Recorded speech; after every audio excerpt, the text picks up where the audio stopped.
Bonjour. Ce matin, je viens avec un message. Et ce message, ce matin, te parle de ta réconciliation avec Dieu. Te parle de ta réconciliation avec Dieu. Et pour te dire que il n'y a plus de temps. Voici le temps de la repentance. Voici le temps de ta réconciliation avec Dieu. Il n'y a plus de temps. Le temps est fini. Voici le moment où tu dois te réconcilier avec Jésus-Christ. Où tu dois te réconcilier avec ton Sauveur et ton Créateur. Parce qu'il a tout fait pour ton salut. Il a tout fait pour que tu sois libéré, pour que tu sois délivré. Il a tout fait pour que tu ne demeures pas dans la situation dans laquelle tu te trouves. Jésus-Christ a payé ce prix à la croix pour toi, pour changer ta vie, pour te donner un nouvel espoir. Jésus-Christ a déjà tout accompli pour toi. Et le texte biblique que je vais utiliser ce matin, c'est dans Matthieu chapitre 16 au verset 26. La parole de Dieu dit, « Et que servirait-il à un homme de gagner tout le monde s'il perdait son âme? Ou que donnerait un homme en échange de son âme? » À quoi cela te servirait-il de gagner le monde entier si tu perds ton âme en enfer? À quoi cela te servirait-il d'avoir les maisons, les voitures et tout? Je ne sais pas quoi citer. Si tu perds ton âme en enfer après ta mort. Pense à cela et pose-toi toi-même cette question. À quoi cela te servirait-il? Tu sais, quand le temps de la mort arrive, c'est arrivé.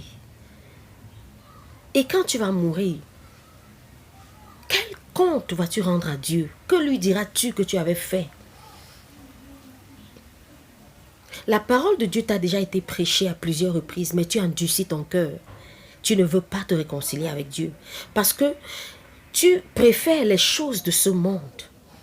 Tu préfères t'attacher aux choses de... Maintenant, la parole de Dieu dans Matthieu 16, au verset 26 te demande, à quoi cela te servirait-il de gagner le monde entier si après ta mort, tu perds ton âme et que ton âme aille dans les flammes de l'enfer? Jésus-Christ a déjà payé tout le prix qu'il fallait pour ta réconciliation avec lui. Ce n'est plus le temps de blaguer. Il y a quelqu'un qui me regarde actuellement. Peut-être pour toi c'est la dernière chance. Peut-être pour toi c'est la dernière parole. Voici le temps de te réconcilier avec ton Sauveur. Voici le temps de mettre de l'ordre dans ta vie, afin que la mort ne te prenne pas et que tu sois surpris de te retrouver en enfer. Ce n'est pas le plan de Dieu pour toi. Si seulement tu peux te réconcilier avec Jésus-Christ aujourd'hui, le Seigneur va effacer tes péchés. Il va effacer ton passé. Il dit, si vous confessez vos péchés, il est fidèle et juste pour vous les pardonner et vous purifier de toute iniquité. Pense à ta réconciliation avec Dieu. Le temps ne t'appartient pas. Le temps ne t'appartient pas. Le temps et les saisons sont entre les mains de l'Éternel. La Bible dit que le souffle de vie de chaque homme est entre les mains de l'Éternel. Ce n'est pas toi qui décides de la longueur ou de la durée de ta vie.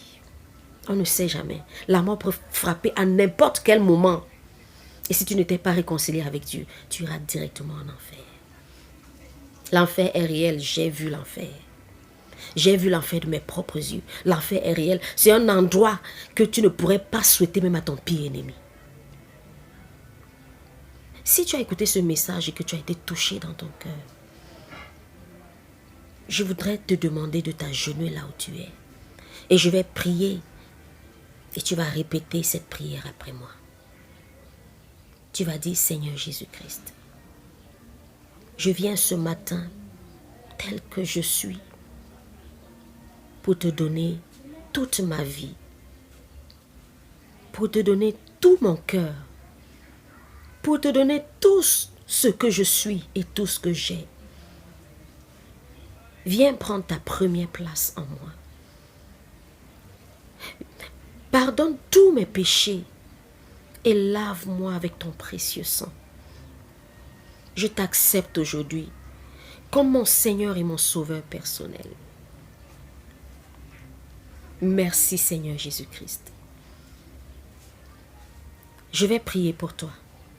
Seigneur, je te présente cette âme qui t'a donné sa vie et qui t'a abandonné sa vie en ce moment, afin que, ô Dieu fidèle, tu le conduises ou tu la conduises dans des verts pâturages. Ô Dieu, je couvre cette âme de ton précieux sang afin qu'elle demeure en toi pour toujours, Père éternel. Prends le contrôle total de sa vie. Elle t'appartient à présent. Règne en elle et manifeste ta puissance dans sa vie. Au nom de Jésus-Christ, nous avons prié. Amen. Si tu as fait cette prière de tout ton cœur, la chose suivante à faire, c'est de méditer la parole de Dieu chaque jour. Médite la parole de Dieu chaque jour. Prie et parle à Dieu de ta situation, de ce qui te dérange dans le cœur. Aie une relation constante avec Jésus-Christ.